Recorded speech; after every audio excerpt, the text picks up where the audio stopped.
Welcome back to the talk. I'm here with Marlena Frank, a young adult author, and I'm just so excited to have you on. Thank you so much, Connie. I'm so glad to be here.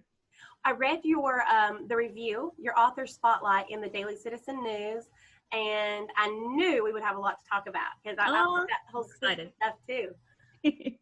So tell us all about your trilogy that you have right now. Okay, so the Stolen series is a young adult fantasy trilogy, and it starts with book one is Stolen. Chalet is, she's an urban explorer, so she goes around to different old buildings with her best friend Kaja, and she likes to take photographs of old abandoned buildings. And it's on one of these explorations that she ends up getting kidnapped and taken into the land of the Fae, and she has to deal with shadow wolves and talking statues and minotaurs, but she also has to deal with a ruthless queen as well. So it's a whole epic adventure for her. And then it continues with her in Broken, yes. Book number 2? Yes. She makes a big mistake in book number 1, and then book number 2 is picking up the pieces, and book number 3 is figuring it out the rest of the way. And book number 3 is Chosen. Is that one out yet? No, not yet. That's going to come out March 23rd of 2021. Okay, now while I was looking on your website, I learned that you are an Amazon bestseller. Mm-hmm. Yes. Stolen on release day became an Amazon bestseller, and I was so happy for that. That's wonderful. As a writer, I can certainly appreciate how you must have felt. Although I'm not a bestseller, maybe one day. I'm excited for you.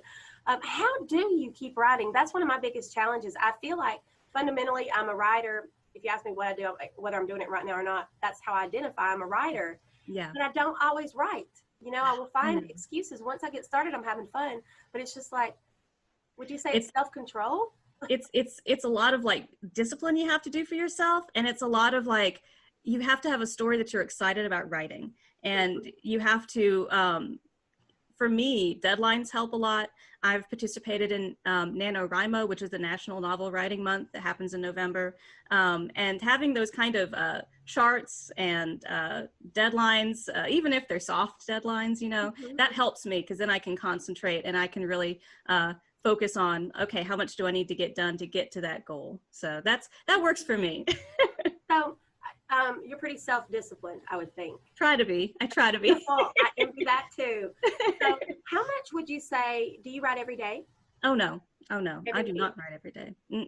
Not even every week? No. In fact, I'll do, I'll go up for several weeks sometimes where I'm not really writing that much. And then I'll just dive in for like several weeks and write every single day. I'm also a fairly quick writer. I can get out a couple of 1 to 2K words. 1 to 2,000 words in an hour, you know. So whenever I have to kind of let the well refill is what they typically call it creatively. So once I get the well refilled, then I can go back in and tackle my projects that I want to work on. And I do consider them projects. I consider them what I need to do next. Okay. So you have another book coming out October 27th, and that is called, right? Yes. The Seeking? Yep, that's called The Seeking. And it's I got the cover here for you. That comes out October 27th, and it is a cross between A Quiet Place and The Hunger Games is what I'm looking at. So you kind of have that monster feel and the dread of A Quiet Place, but you also have the danger of the townspeople from Hunger Games and things like that. So it's a nice little cross between that. That sounds like fun. So you do enjoy the spooky stuff? Yes. I've been writing since about 2010, and mostly I wrote short stories, and I focused originally on horror short stories. So that's kind of where I started at. So I do love fantasy because I can't just delve into the horror all the time. It just doesn't work for me. So it's nice to be able to go from a lighter piece, because the Stolen series is fantasy verging on dark fantasy, but then I can go into my horror stuff where I go a lot darker with things. And then I can get, you know, cool monsters and stuff like that. So I like that sort of stuff. And I read that you like cryptozoology. Yes, I do. Yes, werewolves and cryptozoology. And I think you know, there's a lot of myths and lore and legends that go with werewolves, which I find fascinating. Like you can find different ways that werewolves transform all throughout different points in history from different locations, which is really cool to dive into the history of that. And then cryptozoology is interesting because it's all like differing takes and differing perceptions on like what everyone saw something, and you could have 5 different people describe it differently, you know, so Yeah. it's really good, like imaginative material, I think. What would you say your definition of cryptozoology would be? I would say it's the investigation of creatures that are supposed to be extinct. One thing, you know, you've got various animals that people thought were extinct, like the okapi was an animal in Africa that they assumed was extinct, but all of the tribes were saying, no, there's actually an animal that looks like this out here. And sure enough, it was discovered to be actually there. So I think of cryptozoology as investigating that kind of area. Okay. And what about werewolves? Do you think that it's just a lot, you know, it's fun and the way people would storytell in the past, or do you think that there's some truth to, hey, there might have been something like that? I think there is people have a tendency to find things to you know, put into the darkness. You know, late at night, people were out working and walking, and they would see strange things or hear strange things, and then, you know, that just makes your imagination go wild with stuff. And I bet you could probably trace like where you had a, you know, idea here, and then over here it got morphed into something else, then it morphed again, and you know, I think that's part of the reason that we see that similarity throughout it, because it's a fascinating concept and people love that stuff. They pick it up and run with it, you know. So yeah. I think that's where it comes from, kind of the same vibe as the cryptozoology, where people will see something and have 5 different interpretations of it. You know, you could hear a story and have 5 different retellings of it after the fact. Yeah. And another thing I noticed that you like is cosplay. I do. So how did you get involved with that? Oh gosh, I love going to Dragon Con, and I went there, and you know, my sister and I finally decided we were going to cosplay. We chose an anime, Black Butler, and we just decided to do it. And our first cosplays were, they needed a lot of work, but we had such a great time. And we met other people who also liked to cosplay and loved the fandom.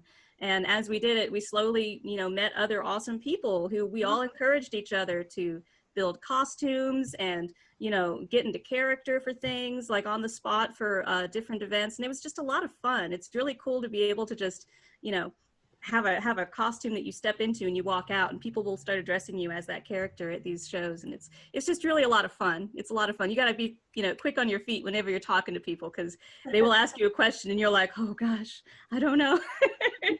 But you can't look like that. How would you handle that? Would you just change the subject, or would you make something up? I would probably come back with like a sarcastic retort, depending on the character I'm with, you know, or I would just, you know, humor it and just pretend like, oh, I have no clue, you know. Sounds like if you fun. work it into the character, it's not so bad. I have never been to Dragon Con, but I know so many people who have, and they say that it's so much fun. It's an experience. It's a big experience. And when we first went, you know, I wasn't into cosplay. I went several years just enjoying the panels and the liveliness of it. But then after a while, I started really admiring the cosplays, you know, like some of them have LEDs built into the cosplay and everything, and props made of foam that look like they're real, like swords and like bikes and things. And it's incredible. It's an experience. I highly recommend it if you've never done it. Will there be a Dragon Con in 2020? Not in 2020. They're doing a virtual one this year. And it's going to be right around Labor Day weekend. But they're planning already for next year to hopefully be in person. But I can't wait until we get back to normal, right? I know, right? What's normal at this point? I don't know. I know, the new normal. Marlena, will you tell our viewers how to follow you, watch what you're doing, etc.? Sure. My website is at marlenafrank.com, and you can find me on Facebook at Marlena Frank Author, and on Instagram, which is where I'm usually at, is at Author Lena Frank. Very good. And do you have anything else, any parting words? I'll give you the final word. I hope you all stay safe during this time and take care of yourselves, and go get a good book, because it helps pass the time during this age we're in. And definitely get a Marlena Frank book.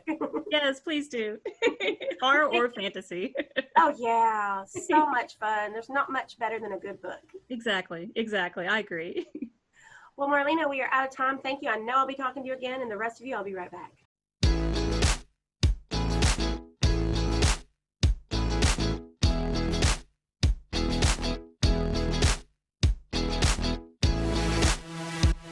And thanks for watching, everyone, The Talk with Connie. If you've missed any episodes, go to the Talk with Connie YouTube page. While you're there, be sure to hit subscribe, and you can also visit the Talk with Connie on Facebook. I'm Adam Scott, and you have a great day.